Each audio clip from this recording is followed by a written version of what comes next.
Audio Jungle. Okay, let's unpack this. Imagine, if you will, an entire army, not just a small group, but 50,000 strong. Picture them marching across this vast, unforgiving desert, sand everywhere, heading towards the horizon. And then, poof, they're simply gone. Just utterly vanished. No survivors, no bodies found, no shields, no swords, nothing. Just silence. And this isn't like the start of some fantasy movie. This is the legend of the lost army of Cambyses. It's this ancient mystery whispered about for thousands of years. And it still baffles people today, historians, archaeologists, everyone. It really feels like something pulled from the dustiest part of history, doesn't it? But it still grips us. It's absolutely fascinating. And what's really striking is how one single account, mostly from the ancient historian Herodotus, has fueled all the speculation for centuries, millennia, actually. It sparked expeditions, debates. It just captures the imagination because the disappearance was so total, almost unbelievable. Exactly. And in this deep dive, that's what we're going to do. We'll walk you through the whole story. We'll start with the king, the ambitious guy who sent them off, and trace it all the way to the big questions about what really happened. You'll get the history, the known facts, but also the really intriguing what-ifs. We'll look at why this story has such a hold on us, Yeah. Balancing the old accounts with the modern search for answers. So to really get this vanishing act, we need to start with the man himself. Cambyses II. Now, this wasn't just any ruler. Cambyses II was the son of Cyrus the Great. The Cyrus the Great, founder of the massive Persian Empire. Talk about having big shoes to fill, right? Your dad basically conquered the known world. Exactly. He inherited this colossal empire, stretched from modern-day Turkey all the way over to parts of India. But Cambyses wasn't just going to sit back and manage it. He was ambitious, hugely ambitious. He wanted to do more than his father, push the borders even further. And what's a bigger power move than conquering Egypt?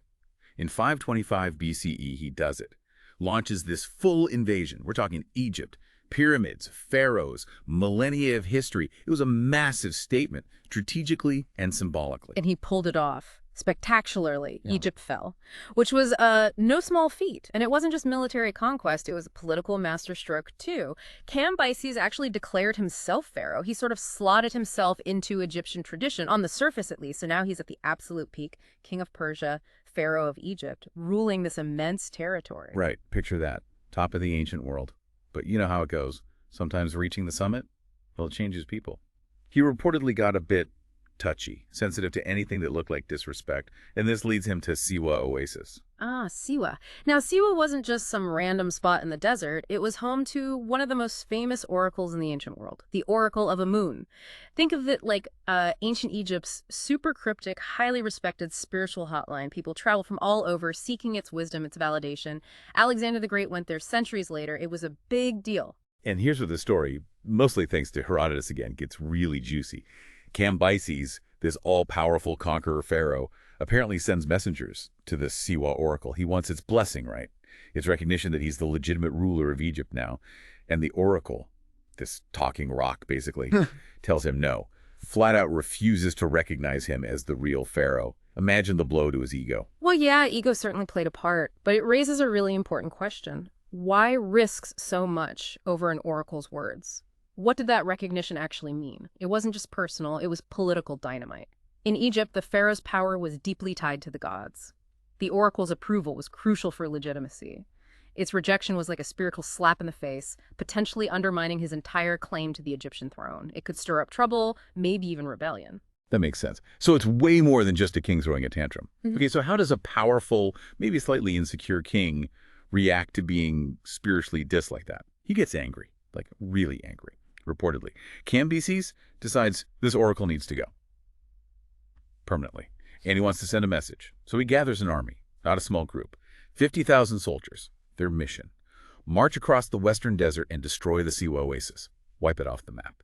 And it's right here, with this incredibly bold, maybe reckless plan, that the story turns from conquest to just utter mystery. Yeah. Because this is when that army disappears. The journey itself would have been horrendous. Herodotus paints a picture of them leaving Thebes, heading west straight into that brutal desert. You've got unbearable heat during the day, freezing nights, no water, constant sun. It's one of the harshest places on Earth.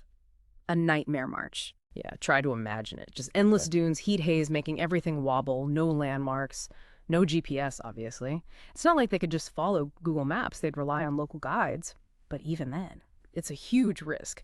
Their last known stop, the last place we hear about them for sure, is the Dakhla Oasis. Probably a vital grief stop for water, maybe some rest, before pushing on into the real emptiness. And then, what happens next is the core of the whole mystery, the part that keeps us talking about it thousands of years later. Herodotus says after Dakhla, they marched further into the desert, heading for Siwa. But then, something catastrophic happens. He describes this sudden, massive sandstorm, not just windy, but like a wall of sand hitting them, engulfing everything. And that's basically where Herodotus' account ends. The storm hits in silence. He implies it just buried them all, completely obliterated them. The entire army, gone. No one walked out of the desert to say, hey, this is what happened. And that totality, that completeness is what's so baffling. Vanished. Totally. Not like, oh, if you got lost or some gear turned up later. Nope. No survivors reported. No bodies ever definitively found from that event. No shields, helmets, nothing that you'd expect from a 50,000-person army. It's like the desert just swallowed them whole. The lack of any follow-up, any trace, is honestly chilling. And that lack of evidence immediately brings up the big question. Was Herodotus reporting fact, or was he maybe embellishing a bit, telling a good story? Some modern skeptics kind of joke he was writing ancient fan fiction. And while Herodotus is, fundamental to our understanding of that period, he did record stories he heard, legends, oral traditions. Not everything he wrote is considered strictly historical fact today. Right. And that doubt, is it real history or just an amazing legend that's fueled the search for centuries? Archaeologists, explorers, probably some hopeful treasure hunters too, they spent years scouring the desert for any sign. Some argue it's pure myth, a cautionary tale, maybe. Others offer more, rational explanations. Maybe the army just got lost, horribly lost, ran out of water, succumbed to heat stroke, exhaustion, which is entirely plausible in that environment. The remains, scattered and exposed, would vanish pretty quickly under shifting sands or due to scavengers. Absolutely. The desert is incredibly effective at erasing things. It's entirely possible for a large group, if they got disoriented and desperate, to perish without leaving obvious, lasting traces, especially after 2,500 years. Plus, just think about the logistics. Supplying 50,000 men with water and food in that desert back then. An absolute nightmare. If anything went wrong with their supplies, disaster. But then, just when you might start leaning towards it's probably a legend side, something pops up, something potentially concrete. In 2009, this Italian team, archaeologists, the Castiglione brothers, they made a pretty explosive claim. They said they'd found human bones, weapons, arrowheads, things that looked Persian, in a remote area that kind of matched the army's likely route. This was massive news. Could this be it? It generated huge excitement.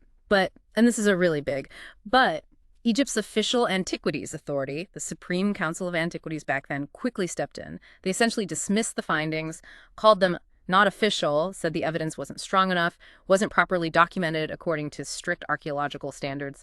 So, officially, the mystery remains unsolved. The Italian finds weren't accepted as proof.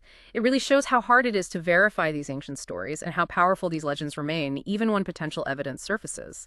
The bar is incredibly high, as it should be for such a claim. So here we are. All this time later, all the searching, the theories, and the desert keeps its secrets. Why? Why are we still talking about it?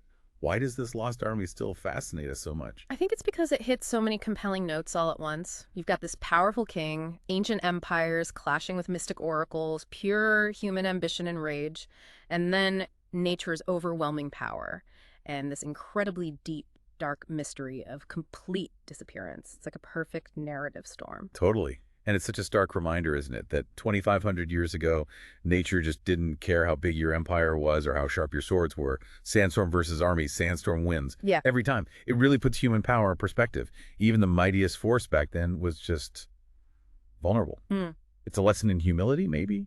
A check on hubris? Even today, with all our tech, nature can still overwhelm us. Absolutely. It underscores that fundamental vulnerability. We haven't entirely escaped that dynamic. And, maybe there are simpler lessons, too, like don't pick fights with oracles. Seems to end badly in these old stories. Yeah, probably good advice. And maybe, pack extra water and a map if you're crossing the Sahara. Basic stuff. But seriously, beyond the practical, it taps into something deeper, right? Human ambition, the power of the unknown, the secrets that time buries, literally buries in this case. So we're left hanging. Did Cambyses' army just vanish forever under the sand, maybe waiting for some incredible future discovery?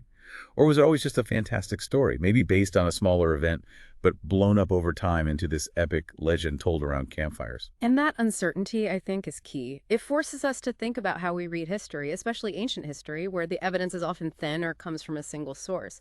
History isn't always neat answers. It's often these tantalizing puzzles, these gaps, these silences.